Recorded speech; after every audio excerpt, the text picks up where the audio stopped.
I'm down to go wherever you want to take it. I had a feeling you're a musician. So, hey, man, it's great to meet you. Thank you so much for taking a minute out today. I appreciate Yeah, it. thanks for having me on. I'm really excited. Yes, sir. So let's begin our journey before we. You have such an interesting background with the military, with music, being an author. So I want to know this first and foremost. 5 years ago, this pandemic changed everything for all Oh of yeah. us. How did you make it through that era, and how has it influenced the way that you do things now? Well, so 5 years ago when all this started, I was at a school called Workshop Houston. It's a really awesome like alternative school and after school program in Houston. And the pandemic shut it down. So uh, at that same time, my wife and I were having our first baby, so we just didn't know what we were doing. We ended up moving out to Tennessee, and we were staying in this little cabin, and I recorded like 3 albums. So I was super productive during the pandemic, but it definitely threw everything off. The studio had to shut down for 6 months, and we weren't even allowed in our building. It was city ordinances. So, we burned through our savings trying to just pay the rent. Um, it was an interesting time, and we tried everything, going online and doing remote recordings and trying to do these mastermind classes and just to pay the bills. But ultimately, we scraped by through that, and then as soon as all those ordinances got lifted, people were ready to record. People were jumping and for joy when we opened back up. Yeah. So I think the pandemic made us stronger.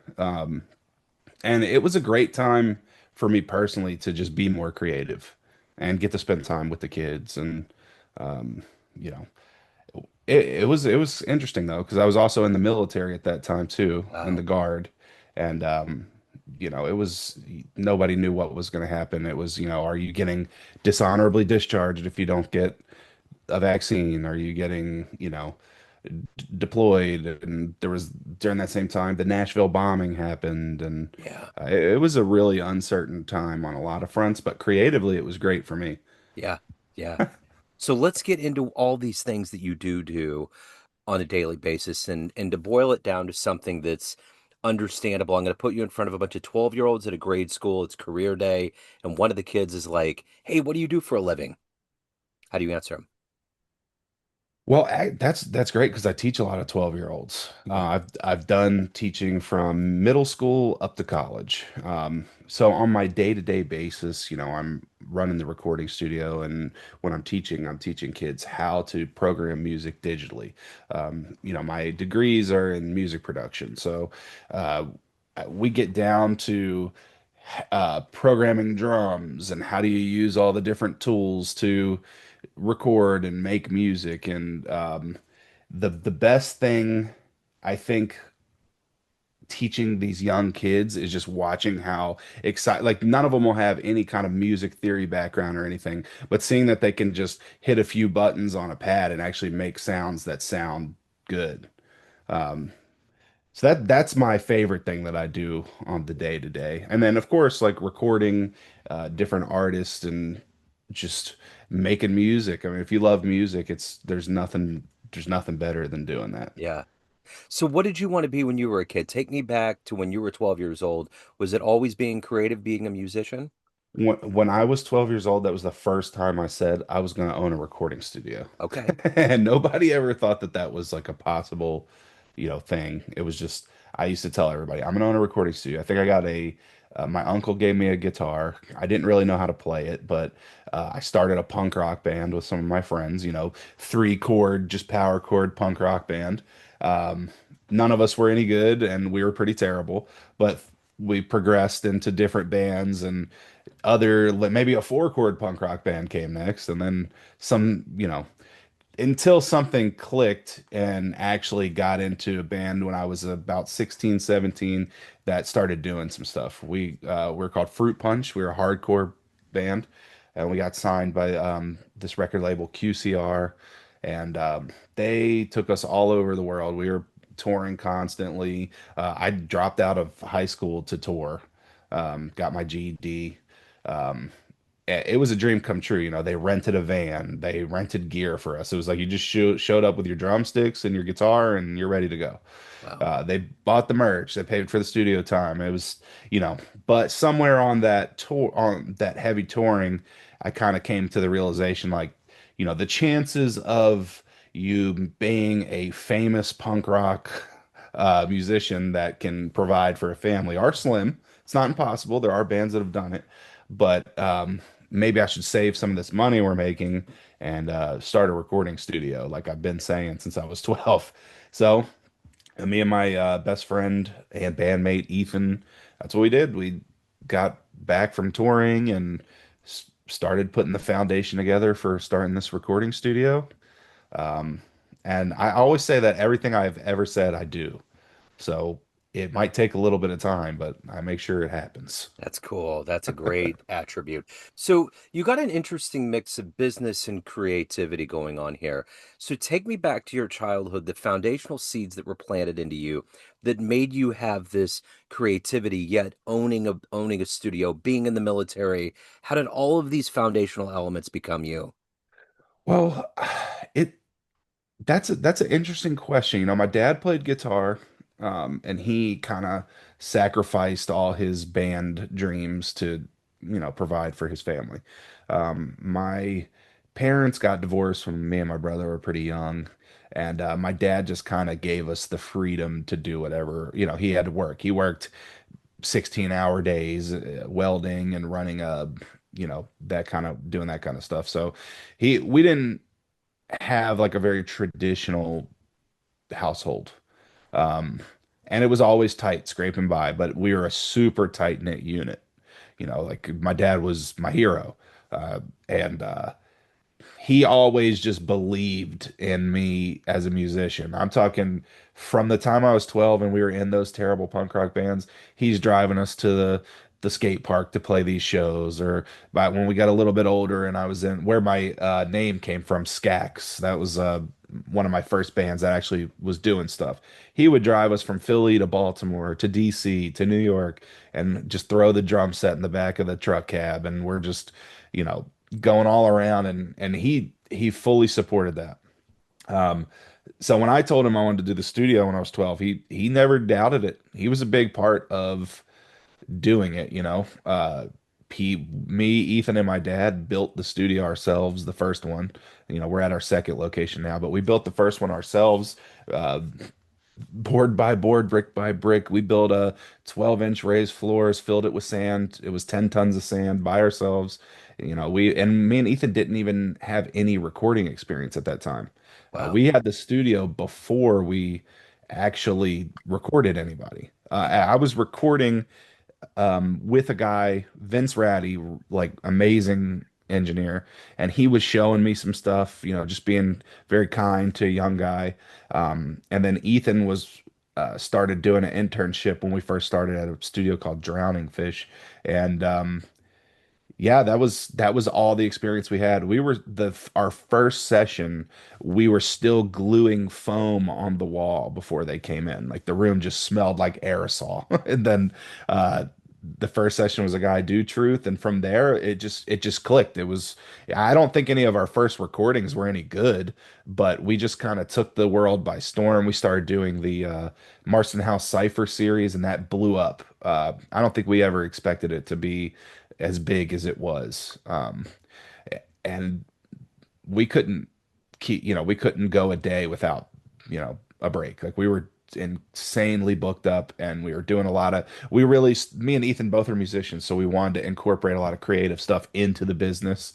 I think it really surprised everybody when I joined the army because you know, being in a punk rock band my whole life, um, very political, not necessarily like I'm gonna go join the army kind of guy. But my best friend since childhood came to the studio one day and he didn't have anything going on. He's like, I'm gonna go join the Marines. I'm like, me too.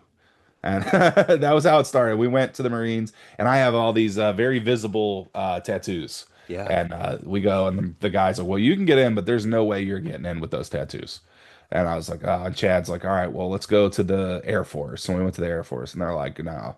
And then we went to the Coast Guard, and they were never open. For some reason, the Philly Coast Guard recruiters never open. Wow. Um, so then we went after a week of trying to go to the Coast Guard every day, we went to the Army, and they were like, come on in. We can waiver all those. Let's go. So that's how that happened. It was a really spur of the moment decision, and my dad was so mad. He's just like, "You're gonna mess up your music career. You've been working on this for your whole life. You're gonna mess it up to go in the army and all this." My mom, she was super proud of it. She was Yeah. like, "It's a great fallback plan." The huge difference between my mom and dad's like philosophies on music and the military, but ultimately, my dad ended up supporting it. He dropped me off for basic training. Um, I had one last going away show that I was a solo act on and had a bunch of other friends on and went away to basic training. Ethan ran the studio and then came back home and got right to it. Wow. Yeah, that was it. That's an amazing story. So, who's been your hero? Who's been kind of your inspiration to become who you are today? Musically, Probably both. I mean, just as a man, as a creative, as a business mind. well, as a man, it's definitely my dad. Yeah. Uh, you know, when my mom left, he never for a second like crumbled, and he took care of what he had to take care of so that we had a roof over our heads. And maybe the power got shut off a few times, or maybe Christmases were a little light some years, but he worked hard to make sure that we had a good life and we knew that we were supported. And my brother, he was super into video production, and my dad supported that too. So he's right now a very successful videographer. And that's just because we got that kind of support. As a musician, I've had a few locally. Chuck Treese, he was a member of McRad and Bad Brains, and he just really took me under his wing. He would come perform at my birthday shows at my house or at some dive bar, and or just show up to my house and give me skateboards. Just super cool guy. Chuck Treese is like one of the coolest people you'd ever meet in your life. And then on like a bigger scale, it was definitely I was super into Mike Ness from Social Distortion. I just thought he was like super cool. And then musically, Nick Cave. I'm a huge Nick Cave fan. Um, he was just so weird. And he also was an author, and he did all this other stuff. He did animations and film work and acting and scoring movies. And him and Warren Ellis just did so much stuff. And the music was always just weird, and there was a huge difference between more of his earlier like new wave punk rock stuff between the birthday party, and then his later like kind of heavier stuff like Grinder Man, and then there's just Nick Cave and the Bad Seeds, and then there's his solo stuff, and it's just he didn't ever feel like conformed to one genre. It never felt like a lot of people are just they'll put out the same album 10 times. Yeah. Maybe slight variations, but there's no similarities on any Nick Cave album, and I love that. So that's kind of how I do it. Now, most of my music now is either like a solo or like a duo thing. I still do band stuff as well, but um, I any solo project I put out is vastly different from the last one. One might be I'm actually driving a folk project. Before that, I've done some hip hop. I've done hip hop with lots of instruments. I've done very stripped down hip hop. I've done all sorts of stuff that um, I just try not to deprive myself of my creativity if I can. I don't like to stick to any boxes. Maybe I'd be a household name if I would have stuck to boxes a little more, but I'm wouldn't be as fulfilled. Yeah, for sure. Yeah, Nick Cave's very cool. I mean, the sounds and the way he does things, there's no one like him at all. At I all. agree. It's Yeah. amazing. So let me ask you this. What was the moment in did you have a moment where you knew music was the right thing? I mean, there's callings that we have in life. There's things that we want to do. But did you have a magnanimous moment, maybe a fan reaction or something that happened, or did you just always know it? Well, it's a multi-pointed answer. I mean, as a young kid, I was definitely going through the stuff with my parents' divorce and everything. Not to keep harping on that because, I have a great relationship with both of them. But um, I was very much like the ADD, like class clown, always getting in trouble, getting into fights and everything. So I didn't think that like scholastically there was a place for me there. So when I got the opportunity to tour and just say I'm making enough money where I can get, this isn't important to me. And my dad was like, okay, that was like a very big defining moment. And then from the first performance I've ever done, and this is, years before I even got into music, acting performance, I knew that I wanted to be an entertainer. And my mom will tell you the story about me just like I was with my grandmother and I'm pretending to be a radio host and I'm like speaking like the news report and she was getting very annoyed. They were all getting annoyed with me and they're like, change the channel. And I just started speaking in Spanish. So it's just I've always kind of had this like I want to entertain people kind of thing going on. And once I started, getting plays and doing all this stuff, I was like, this feels great and everything. But once I started performing in musically is when it really like took off. I never liked like school music. I actually my school music teacher suspended me. I did not like doing that kind of stuff. It just was very like cookie cutter and yeah, I was very early on. I was into like punk rock stuff and my dad and mom both gave me all their records, so I had everything from Michael Jackson to Nina Simone, Johnny Cash, like Social Distortion.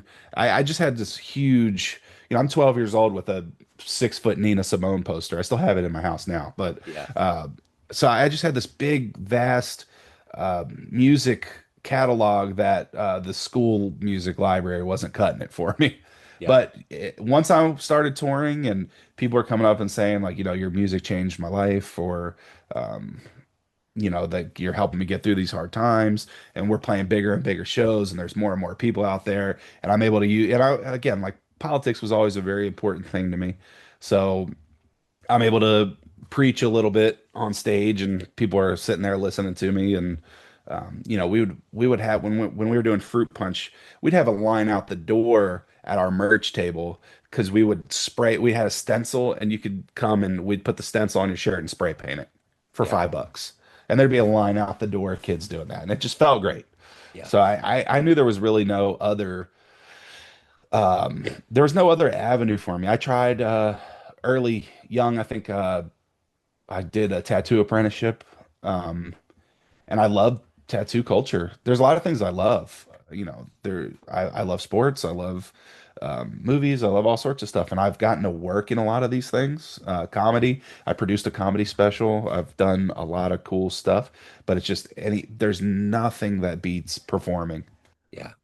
So, what gets you up every day? What is it that motivates you to create, to be a business guy, to do all of these things that are you? What is the motivation? Nowadays, it's definitely my kids. Yeah. I mean, I love getting the opportunity to hang out with my kids every day. Me and my wife both work from home, and she runs her business too. So we both get to sit at home and do our work, but get to hang out with the kids. I get to take them to the park every day. Yesterday we ran around Chattanooga all day. We got to go to playgrounds and go eat and do so. There's nothing better than it. But then, coming home and when they're tucked away, I get to sit in the room and work on music. I'm working on several albums right now, mixing for people, and then I'm trying to get my stuff done. So that's my motivation now is the family. But my other motivation is my sanity. Because if I'm not, I'm really not as good of a person if I'm not able to create something. Yeah. Um, that was even the book, when I was started working on the book, which is a music book, in a lot of ways. But uh, I worked on that every night, midnight to 4 a.m. Slept a couple hours, and then back with the kids, and then every night until I got that thing done. So. Uh, it's part selfish and part selfless, I guess, is my motivation. I dig it. So let's say you have a dream tonight. You run into the 18-year-old version of you, ready to charge out into the world, and you could give that version a piece of advice based on this life you've chosen and the wisdom you've accumulated. What advice would you impart? I'd probably tell my 18-year-old self to drop the ego a little bit. Of course, life has definitely humbled me in plenty of ways. And though I've had a lot of success and am able to provide musically, I would definitely be farther if I would have accepted help. There was definitely that young, like, I used to tell people I'm the best drummer, dead or alive. And that's not true. You know what I mean? There's amazing drummers. And I've, out of necessity, learned to play pretty much every instrument. And I've never liked getting help from people. And it's even with the recording studio. We've never accepted help where we would be considered bad buyers, I would say. People just could never sell us products that would have made our life easier. We just always had to learn things the hard way. So I think that stubbornness and ego, I would say knock that off because you'd definitely be twice as far as you are now if you could just sit back and let people help you a little bit, which I'm open to now, but it was a tough road getting there. Yeah, for sure. So, in this life of accomplishment, dreams come true, everything that you've done and evolved to, what are you ultimately the proudest of? And nothing beats the kids. Yeah, I'm just not gonna lie. I know that's not the answer. That's not the answer pipe everybody wants to hear. But the day I found out that my wife was pregnant, um, I told Ethan we were having a couple slow months in a row at the studio where we were just making rent and barely making anything else. And every year, any business has that slow time of the year. But I found out it during our slow time, and I was like, hey, look, if we don't do something, we're gonna have to close the studio. And it was a tough conversation, but the kids just genuinely, yeah, that's everything led to them, I think. yeah, But as far as like musically, um, I don't I was pretty proud when I got in the Recording Academy, the Grammy Society. yeah, That was a big deal. There's so many accomplishments that I've been proud of. I mean, I never thought that school, like I said earlier, school was for me. I never thought I used to call college a piece of paper, and my wife hated that. She would get so mad at me. And during COVID is when I went and got my bachelor's degree. I went to Roger Williams, and I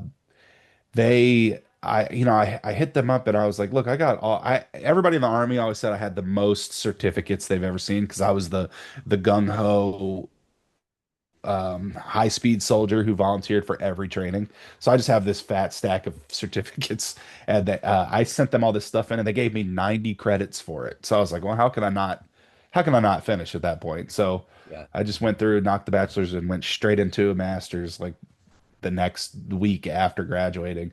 I did my master's in music technology, and while I thought it was a piece of paper forever, I was pretty proud of that too. Yeah, for sure. So let me ask you this. Everyone out there has a perception of you in all these different circles, from having a studio to being a musician to being a father and being at a family, but ultimately you run the show. What's your perception of you? Who do you think you are? I think that, one thing I'm very proud of about me, like, I don't think anybody has, I'm sure there's people who don't like me. I mean, that's everybody, but I've never done anybody bad in business.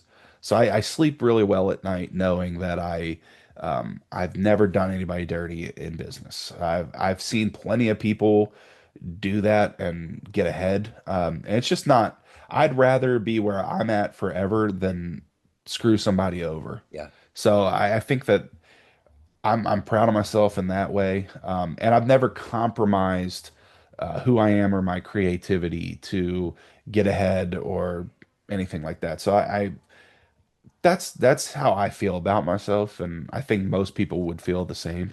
It's hard pressed to find somebody saying something negative about me, which I am very proud of.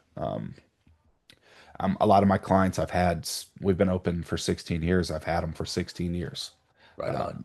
So that's my perception of myself, and I think most people's perception of me. But of course, there's can't please everybody. But Yep. Yeah. So if anybody out there wants to delve into your businesses, your words, your music, any of the good stuff, where do they go?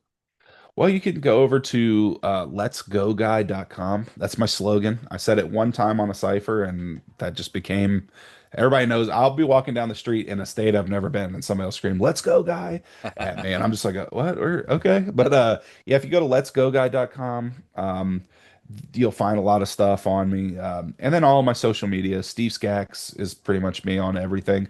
Instagram is just at Steve Sxaks or and I'm very open to talk to anybody. I'm the talker, as you can tell. So feel free to reach out to me, and I'll talk to you as long as you want. Perfect. I love it. Steve, this is great, man. Thank you so much. I appreciate your story, your fervor. I feel like a kindred spirit. I just feel that creativity pulsing. It's good, man. I dig it. Awesome. I really appreciate you having me on. Yes, This has sir. been Thank awesome. Absolutely. Best of luck.